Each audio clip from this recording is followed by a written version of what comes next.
একবার ভেবেছিলেন যে শাস্ত্র না পাঠ না করলে তো গোবিন্দ তত্ত্ব বুঝতে পারবো না, কৃষ্ণ তত্ত্ব। তাই শাস্ত্র পাঠ করতে গেলেন, তখন আবার ওখানকার যারা পণ্ডিত তারা বললেন ব্যাকরণ পড়ো, ব্যাকরণ পড়লে সংস্কৃত বুঝতে পারবে, তারপরে সংস্কৃতে ভাগবত পড়ো, ইত্যাদি ইত্যাদি। কিন্তু এইসব পড়তে গিয়ে দেখলেন যে এই তত্ত্বের কচকচি পড়ে আমার তো ভজন চলে যাচ্ছে, সামান্য একটু আয়ু পেয়েছি, কত বছর আর বাঁচবো, তার মধ্যে যদি শাস্ত্র পড়ে তাকে জানতে হয়, আমার ঢের হয়েছে। শাস্ত্র প্রণাম করে পণ্ডিতগণকে তিনি চলে এসেছেন কৃষ্ণদাস বাবা, যাকে মা আদেশ দিয়েছিলেন যে সংসার করবি না, ব্রজে গিয়ে গোবিন্দ ভজন করবি। হ্যাঁ, মা চিতায় বসে সহমরণে যাচ্ছেন স্বামীর সাথে, আর সন্তানকে আদেশ দিচ্ছেন বৃন্দাবনে গিয়ে ভজন করবি। সেই ছেলে হচ্ছে কৃষ্ণদাস বাবা। তিনি অজগর বৃত্তি করছেন, বলে খাওয়া দাওয়া কি করব, আগে রাধে রাধে জপ করি। বলো রাধে রাধে।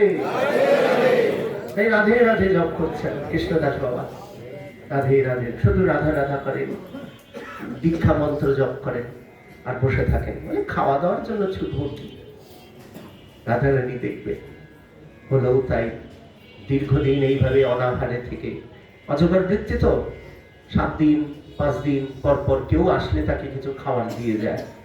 আর বৃন্দাবন তো সেই সাপদ সংকুল বনভূমি ছিল, আজকের বৃন্দাবন তো নয়, ব্যবসার জায়গা না তো। এটা কি ঠিক হলো মা? সেই বৃন্দাবন ভূমিতে তিনি বসে আছেন। 9 মাসে 6 মাসে একবার আসে, কেউ খেতে দিয়ে যায়। পুষ্টির অভাব হলো, পুষ্টির অভাব হওয়াতে সে না খেয়ে এমন হলো, ভিটামিন পুষ্টির অভাবে চোখ অন্ধ হয়ে গেছে, চোখে আর দেখতে পায় না। তখন বলে রাধে ভালোই হয়েছে। হ্যাঁ, চোখে দেখলে কত রকমের চিন্তা আসতো, এদিকে যাব না ওদিকে যাব, এখন সেই ইচ্ছাটাও তুমি কেড়ে নিয়েছো, ভালোই হয়েছে। এখন শুধু তোমায় ডাকবো, আর দেহের কি মূল্য আছে, আজ আছে কাল নেই। পুনরপি জনমম পুনরপি মরণম পুনরপি জননী জঠরে শয়নম মায়াময়মিদ অখিলম হিত্বা ব্রহ্মপদম প্রবিশাসু বিদিত্বা ভজ গোবিন্দম গোবিন্দম ভজ মূঢ়মতে। বসে বসে খালি প্রভুকে ডাকেন, রাধা রানীর নাম করেন। একদিন এক বালিকা কিশোরী এসে উপস্থিত হয়েছে। এ বাবা, বাবা হামরি গাवन কাহে কো নাহি যাওয়াত, আমাদের গ্রামে যাও না কেন? আগে তো গিয়ে মাধুকরি করতে যেতে, ভিক্ষা করতে যেতে, যাও না কেন? আরে বেটি, চোখ নেই তো, দেখতে পাই না তো, যাবো কোথায়? তার থেকে বসে বসে রাধা রানীর নাম নেই। ও, তুমি চোখে দেখতে পাও না? ওই কিশোরী বলছে ঠিক আছে ঠিক আছে। আর কি সুন্দর নুপুরের ধ্বনি হচ্ছে, আর মধুর কণ্ঠ। ভগবত কণ্ঠকে কি বলে জানো? বিশুদ্ধ সাত্ত্বিক কণ্ঠ। এই জগতে 3 প্রকারের কণ্ঠস্বর, সাত্ত্বিক, রাজসিক, তামসিক। তামসিক কণ্ঠ ভালো করে বললেও যেন কেমন কর্কশ লাগে, রাজসিক কণ্ঠ গুরু গাম্ভীর্যশালী, আর সাত্ত্বিক কণ্ঠ গালাগালি দিলেও মধুর লাগে। হ্যাঁ, আর ঈশ্বরের ভগবত কণ্ঠ স্বর বলে বিশুদ্ধ সাত্ত্বিক, যে কণ্ঠ উচ্চারিত হলে যেন মনে হয় কানে মধু ঢেলে দিচ্ছে, এত সুন্দর। আর শ্রীমতী রাধারানী মধুর করে ওই কিশোরী এসে বলছেন, এ বাবা, বাবা বাবা করে ডাকছে, আর বলছেন তুমি যাও না কেন কৃষ্ণদাস আমাদের গ্রামে? দেখতে পাই না চোখে। তুই কে রে? আরে আমি তোমার পাশের গ্রাম থেকে এসেছি। হ্যাঁ, গোবর্ধনের পাশের গ্রাম বর্ষানা।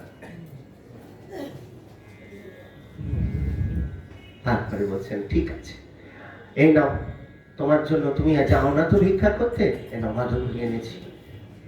রজত পাত্রে রূপার বাটিতে ওই ক্ষীর নিয়ে এসছেন, ঘন ক্ষীর, অমৃত ক্ষীর।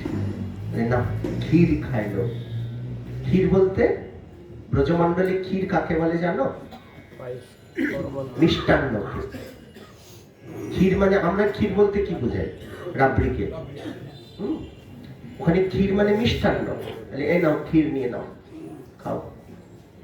আমি আবার এই কাটোরা নিতে আসবো, তুমি ধুয়ে রেখে দিও, বুঝেছো?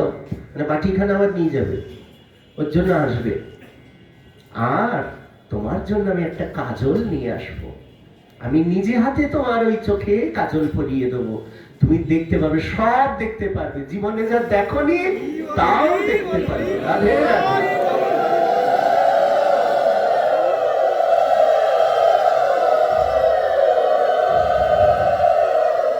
এবার কৃষ্ণদাস বাবা অপেক্ষা করছেন।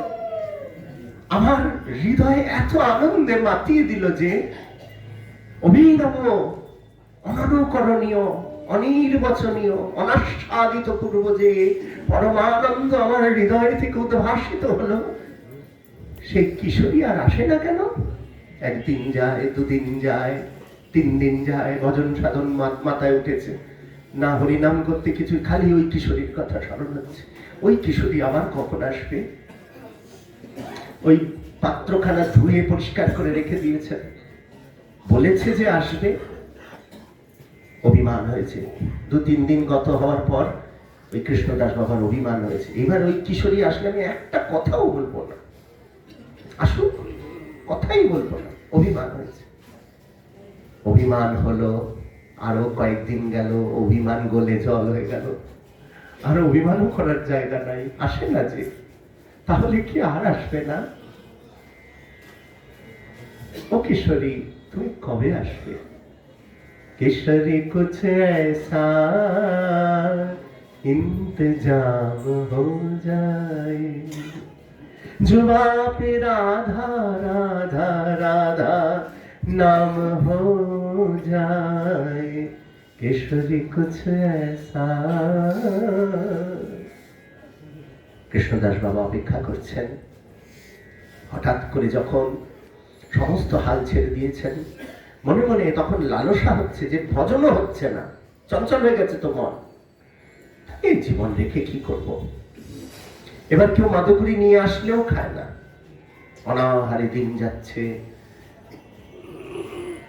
কিশোরী এসেছেন, এ বাবা আমার পাত্রখানা ধুয়ে রেখেছ তো? আর যে কি আনন্দ ওই কণ্ঠস্বর শুনে। তুই আজকে এলি?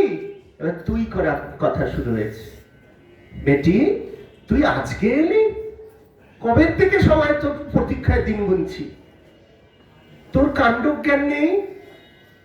এভাবে কেউ কষ্ট দেয়?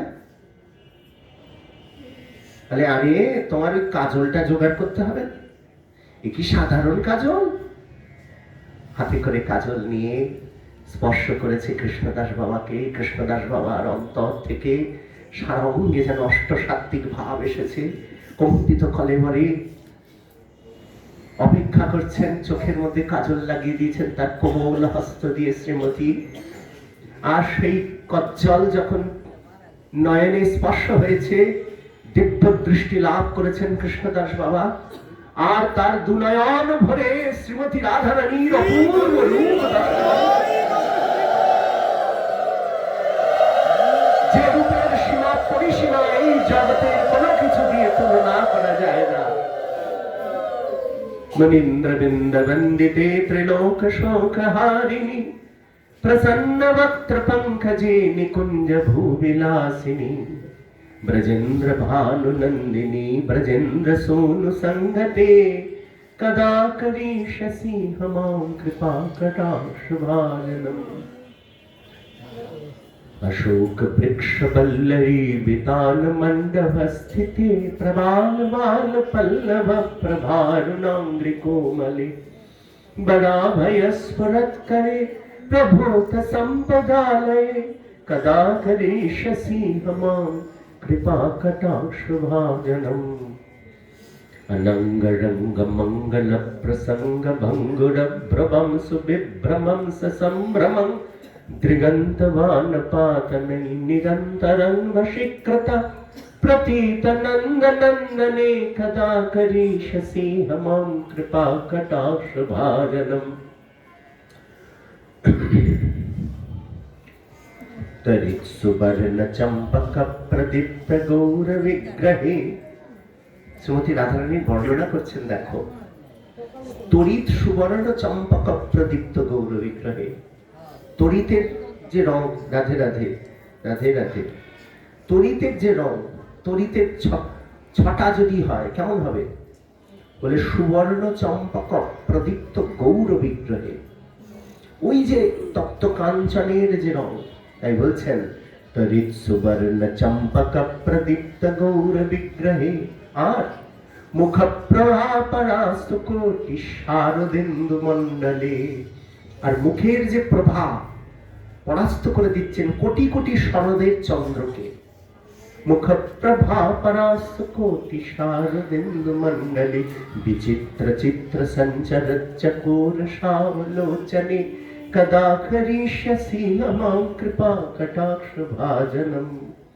मदोन्मदाति यौवने प्रमोदमान मंडिते। प्रियानुराग रंजिते कला विलास पंडिते। अनन्य धन्य कुंज राज काम केलि कोविदे। कदा करिष्यसि मम कृपा कटाक्ष भाजनम्। अशेष हाव धाव धीर हीरहार भूषिते। प्रभूत शात कुंभ कुंभ कुंभ कुंभिषुस्तनी। प्रशस्त मंदहास्य चूर्ण पूर्ण सौख्य सागरे।